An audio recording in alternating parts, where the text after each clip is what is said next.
que nós acabamos de ver aqui está narrado na Bíblia, e um dos evangelhos que narra é Lucas capítulo 24, você pode abrir sua Bíblia lá. Lucas capítulo 24, versículo 13, nós temos a narração bíblica do que foi representado aqui, e fala exatamente de Jesus com dois discípulos que estavam indo até uma cidade chamada Emaús, um povoado, na verdade. E a Bíblia narra em Lucas capítulo 24, versículo 13, dessa forma: naquele dia, dois deles estavam indo para um povoado chamado Emaús, a 11 quilômetros de Jerusalém. No caminho conversavam a respeito de tudo o que havia acontecido. Enquanto conversavam e discutiam, o próprio Jesus se aproximou e começou a caminhar com eles. Mas os olhos deles foram impedidos de reconhecê-lo. Ele lhes perguntou: sobre o que vocês estão discutindo enquanto caminham? Eles pararam com os rostos entristecidos. Um deles, chamado Cleopas, perguntou-lhe: você é o único visitante em Jerusalém que não sabe das coisas que ali aconteceram nesses dias? Que coisas? Perguntou ele. O que aconteceu com Jesus de Nazaré? Responderam eles. Ele era um profeta, poderoso em palavras e em obras diante de Deus e de todo o povo. Os chefes dos sacerdotes e as nossas autoridades o entregaram para ser condenado à morte e crucificaram. E nós esperávamos que era ele que ia trazer a redenção a Israel. E hoje é o terceiro dia desde que tudo isso aconteceu. Algumas das mulheres entre nós nos deram um susto hoje. Foram de manhã bem cedo ao sepulcro e não acharam o corpo dele. Voltaram e nos contaram ter tido uma visão de anjos que disseram que ele estava vivo, que ele está vivo. Alguns dos nossos companheiros foram ao sepulcro e encontraram tudo exatamente como as mulheres haviam dito, mas não o viram. Ele lhes disse: como vocês custam a entender? Como demoram a crer em tudo que os profetas falaram? Não devia o Cristo sofrer essas coisas para entrar na sua glória? E começando por Moisés e todos os profetas, explicou-lhes o que constava a respeito dele em todas as Escrituras. Ao se aproximarem do povoado no qual estavam indo, Jesus fez como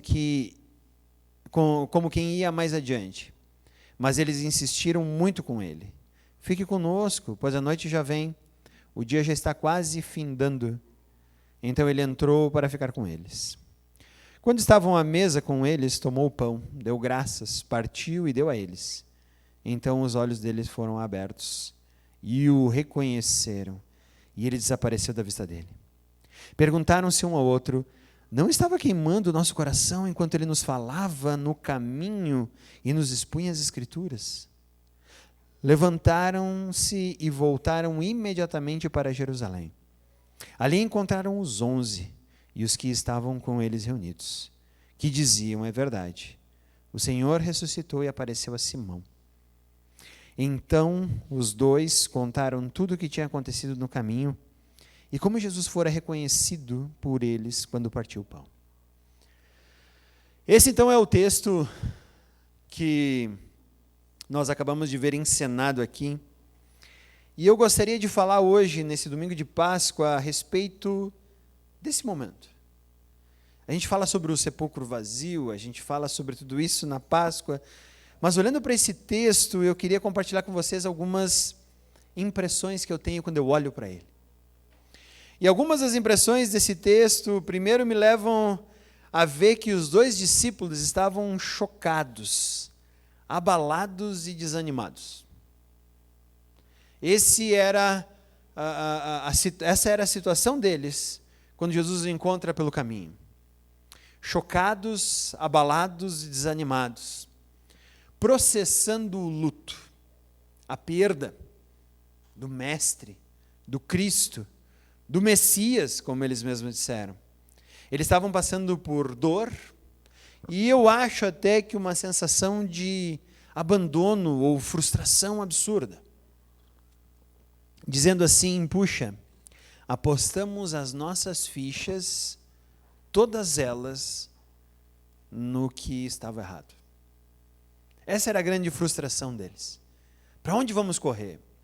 O que vai acontecer? O que será de nós agora? Apostamos em uma causa que criamos ser verdadeira, mas diante da morte dele na sexta-feira, tudo nos prova ao contrário. E eu vejo duas perplexidades aqui. Uma dos dois discípulos, quando encontram Jesus, e ele perguntam: por que vocês estão assim? E eles oram por causa do que aconteceu. Ele diz: mas o que aconteceu? E a primeira perplexidade aqui é de Jesus dos discípulos a respeito de Jesus, que eles até perguntam: tu é o único que estava ali e não sabe o que estava acontecendo? Essa era a perplexidade deles, tu não viu o que aconteceu ali na sexta-feira? Tu não viu o homem que morreu naquela cruz, não como um condenado qualquer, como comumente era acontecido com pessoas numa cruz, mas aquele homem justo. Mas também há uma perplexidade de Jesus com os dois, por eles não conhecerem as Escrituras. Como vocês custam a crer? Acaso vocês não sabem tudo o que devia acontecer com o Messias? Eles estavam perplexos porque Jesus não sabia o que havia acontecido, e Jesus perplexo por eles não entenderem tudo que os profetas haviam falado. Às vezes assim também é com a gente, né? Deus deve olhar para nós com perplexidade, dizendo: mas como vocês custam a entender e como demoram a crer. Assim também com nós. E eu tirei 4 situações aqui que o caminho de Emaús pode me ensinar. E eu espero que ensine também a cada um de nós aqui. E a primeira delas é que no caminho de Emaús, a nossa perspectiva a respeito de Jesus é corrigida. Aquela perspectiva, principalmente, de por 3 anos eles terem visto e presenciado os milagres. O ministério de Jesus estava repleto de milagres, e nós vimos aqui narrado no texto. Aquele êxtase espiritual, aquela situação de ver cada vez mais milagres e dizer: eu quero ver mais. Eu vi uma menina que estava morta vir à vida, nós vimos uma multiplicação de pães, nós vimos ele andar sobre as águas, nós vimos leprosos sendo curados, nós vimos um homem de uma mão mirrada, ou uma mão ressequida, essa mão voltou à vida. Queremos mais disso. E Jesus está dizendo que, na verdade, eles precisavam compreendê-lo de uma forma diferente. E Jesus diz para eles que a vida espiritual não é sempre feita de êxtases espirituais. Que às vezes a vida espiritual é você estar sozinho em um caminho de Emaús, processando luto, dor, sensação de abandono, abalados, desanimados e chocados com as circunstâncias da vida. E Jesus precisava ajudar esses dois a compreender que o que eles estavam passando naquele momento era tão espiritual quanto todos os milagres que ele fez durante todo o ministério. O problema é que às vezes nós queremos e buscamos e estamos a todo momento tentando ter experiências de êxtase espiritual, enquanto às vezes Jesus está em circunstâncias tão duras quanto esses dois estavam no seu caminho de Emaús. Nós queremos o êxtase espiritual, quase como viciados em dependência química hoje procuram, né? A todo momento queremos o vibrante, nós queremos o milagre, nós queremos as coisas acontecerem, como Elias, que quando Deus vai se apresentar para ele, antes faz tremer a terra, faz tudo entrar em colapso na natureza, e ele estava no soprar da brisa. Então, o caminho de Emaús, ele corrige nossa perspectiva sobre Cristo. E Cristo está em todas as circunstâncias, até mesmo naquelas que para mim são mais dolorosas, complexas e difíceis. Jesus está ali. A segunda circunstância é que no caminho de Emaús, a nossa expectativa sobre Cristo é exposta. Como aconteceu com esses dois homens. Eles tiveram a sua expectativa exposta quando eles queriam apenas a vitória. Eles queriam um Cristo que viesse, eliminasse os romanos, eliminasse todo mundo, e a única derrota no ministério de Cristo seria a derrota dos meus inimigos, era isso que eles queriam. Então, às vezes, nossa expectativa sobre Cristo é isso. Nós queremos sempre vitória em todas as circunstâncias da nossa vida. E eles expõem a sua expectativa, e Cristo vai mostrar que, na verdade, nós muitas vezes não suportamos o deserto do crescimento espiritual. Nós temos que passar por momentos como aqueles homens estavam passando, para que a nossa ideia sobre Cristo seja maior e seja expandida. E como Jesus foi benevolente com eles, andando com eles no caminho e expondo todas essas verdades a esses homens. E às vezes eu me pego como eles, dizendo assim, não, o ministério de Emaús, o ministério de Cristo, ele não pode ter derrota, só vitória para mim. E aqui diz que ele ganha e ele perde quando quer. E nós precisamos entender essa expectativa que fazemos sobre ele.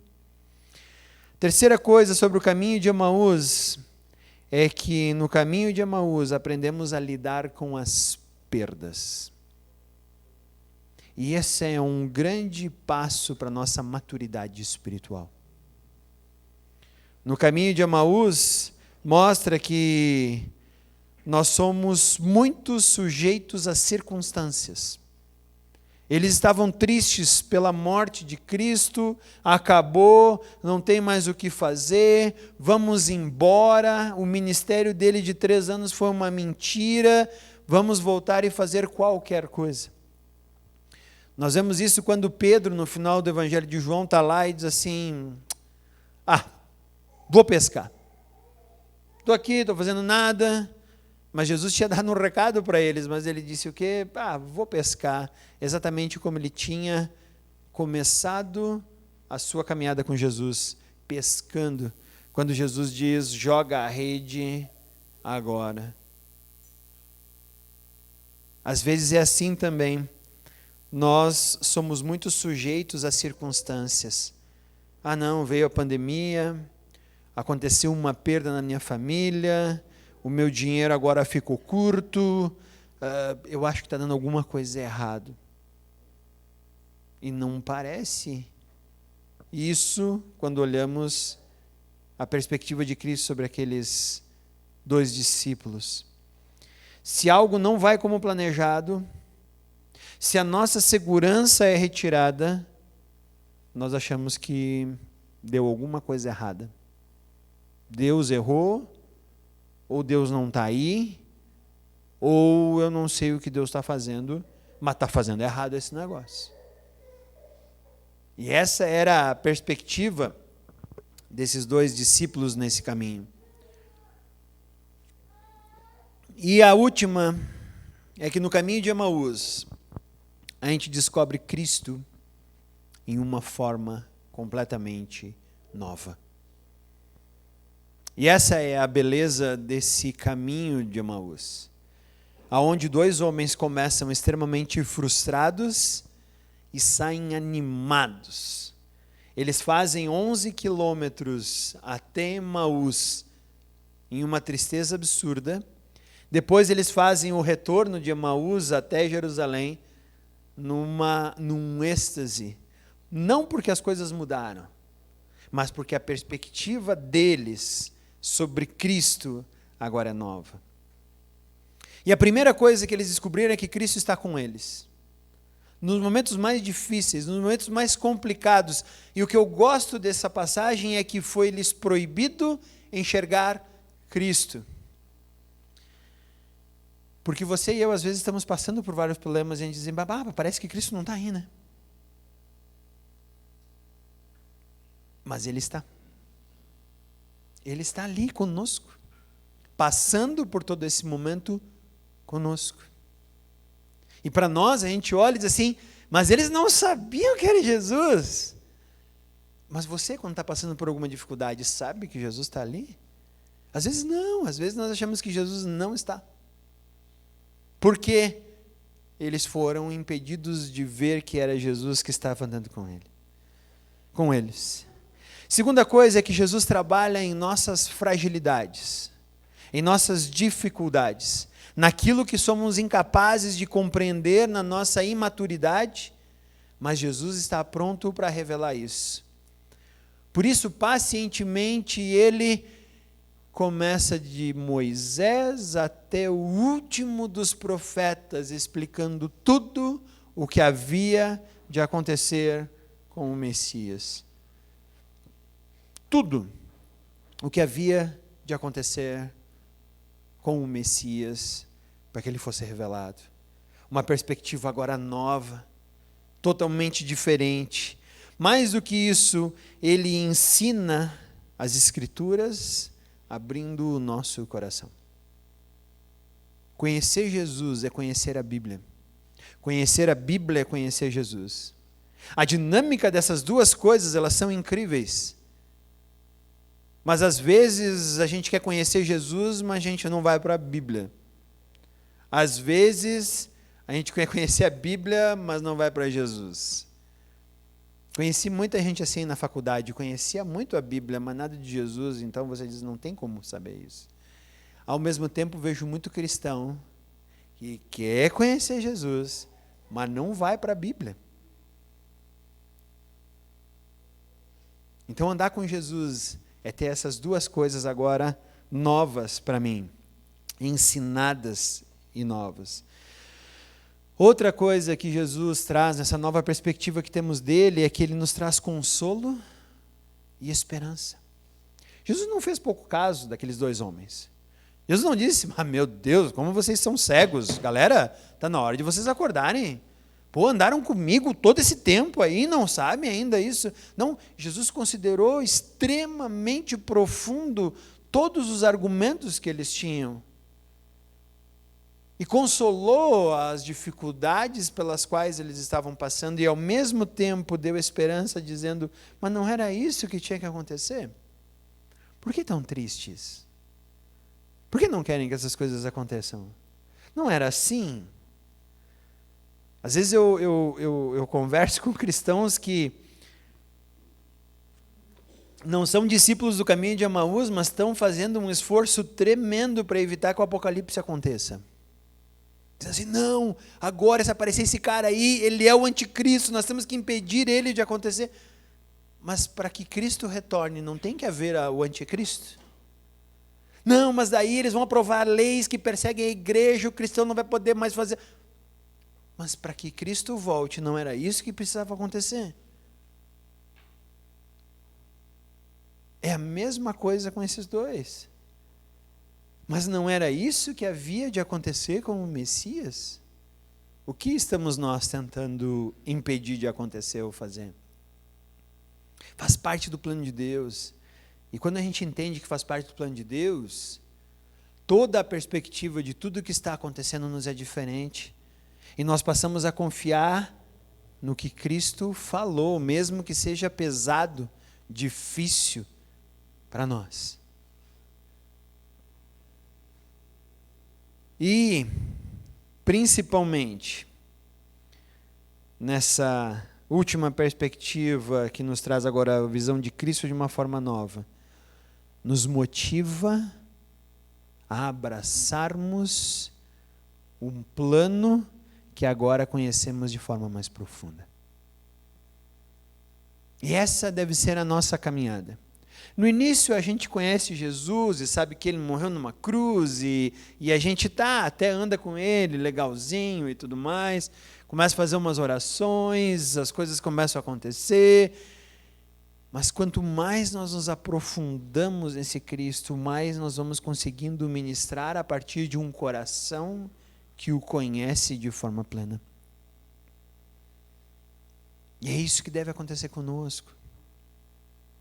Então, esse Cristo que nós hoje comemoramos, sim, comemoramos, o túmulo vazio, aquele que não está, porque procuram entre os mortos o que não está mais entre os mortos.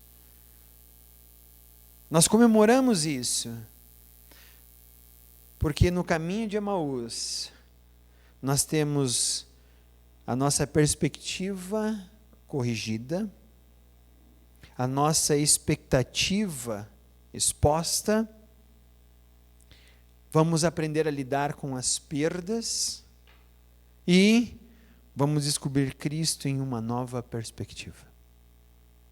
Esse é meu desejo nessa Páscoa para cada um de nós. Que nós não fiquemos na infantilidade espiritual, mas que a gente consiga progredir e ver Cristo dessa perspectiva. E aí, o que fizeram esses dois homens, saíram de Emaús, foram até Jerusalém para conversar com aqueles que estavam lá, dizendo, é verdade, vimos ele.